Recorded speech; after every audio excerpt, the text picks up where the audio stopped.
So, Alekhya చిట్టి pickles వాళ్ళైతే ఈ ముగ్గురు అమ్మాయిల గురించి అన్వేషణ స్పందించాడు.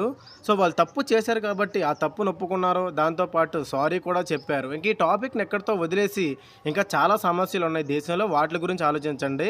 ఈ అలేఖ్య చిట్టి పికిల్స్ ఇష్యూ ఏదైతే ఉందో ఇది ఇంటర్నేషనల్ ఇష్యూ ఏం గాదు. దీన్ని మీరు హైలైట్ చేసి ఇంటర్నేషనల్‌కి తీసుకెళ్ళొద్దు అని జెప్పేసి తను చెప్తూ వచ్చాడు ఈ వీడియోలో. ఈ వీడియోకి కౌంటర్‌గా మూవీ రివ్యూస్ అవి చెప్తూ ఉంటాడు. 'రావణ్ ఫర్ యూ' అని చెప్పేసి ఒక పర్సను. సో, ఈ 'రావణ్ ఫర్ యూ' స్పందిస్తూ ఈ అలేఖ్య చిట్టి పికిల్స్ వాళ్ళ దగ్గర వాళ్ళని పాజిటివ్ వేలోకి తీసుకెళ్ళడానికి నువ్వెంత దెంగావు అంటే కొంచెం అసభ్య పదజాలాలు వాడుతూ సో, అన్వేషణకైతే కౌంటర్ వీడియో ఒకటి చేశాడు. సో, 'రావణ్ ఫర్ యూ' నీకోసమే నేను చెప్తున్నా. సో, అతను చెప్పిందేంటంటే సో, ఆడపిల్లలు వాళ్ళు తప్పు చేశారు. తప్పు చేసి ఒప్పుకున్నారు కూడా.